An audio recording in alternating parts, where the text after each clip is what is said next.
In the early 1600s, a group of people called Pilgrims left England to find a new home where they could practice their religion freely. In England, the government persecuted everyone who was not a member of the Church of England. The Pilgrims were Protestants, but not Anglicans. They went to Holland, where there was religious freedom.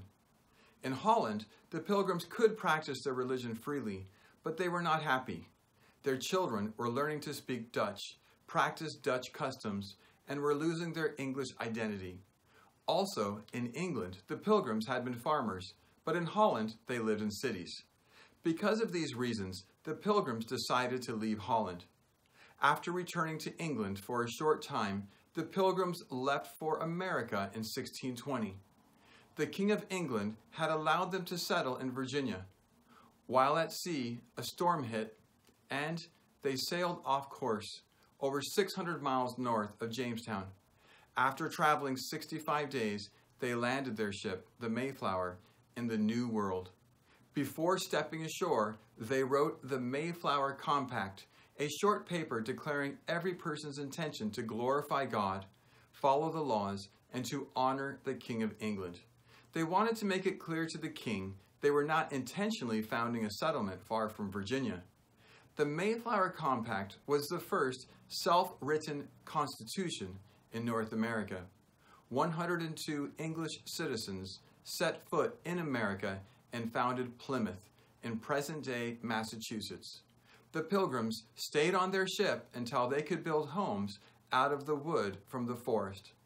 At Plymouth Plantation, the first year was incredibly harsh for the Pilgrims. They settled on abandoned Indian fields.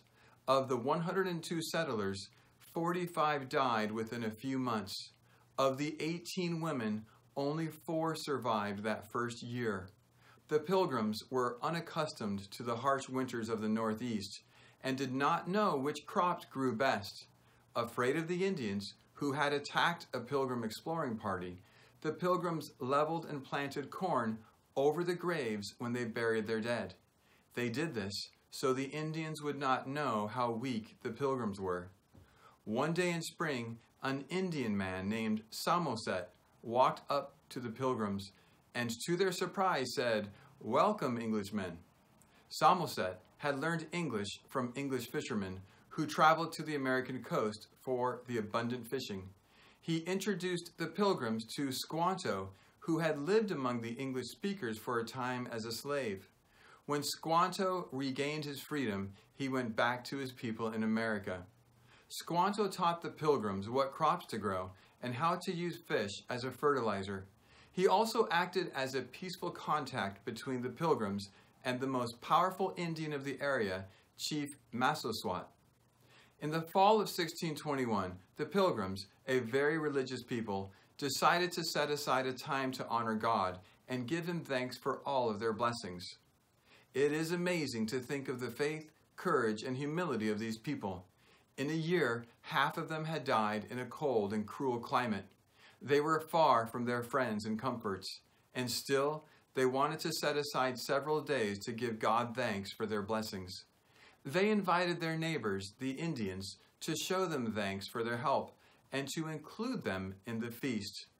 The first Thanksgiving in America lasted for 3 days, involved all of the Pilgrims, which means approximately 50, and 90 Indian men. It is believed the Indian women did not attend because the Indians did not trust the Englishmen. In the Indian culture of the Northeast, it was common for Indians to steal the wives of enemies, and the Indians thought the Pilgrims would do the same to them. During these 3 days, the Indians played competitive games, and the English and Indian men shared the best foods together. 2 years later, in 1623, the governor of Massachusetts, William Bradford, wrote America's first Thanksgiving proclamation. He set aside a specific day and time for the citizens to honor God for his blessings. Beginning with President George Washington, U.S. presidents have issued a Thanksgiving proclamation as well. In 1863, in the middle of the American Civil War, during which over 600,000 Americans were killed, President Abraham Lincoln declared that the last Thursday in November be set aside as a day of thanksgiving and praise to our beneficent Father who dwelleth in the heavens. Lincoln's proclamation made Thanksgiving Day a federal holiday.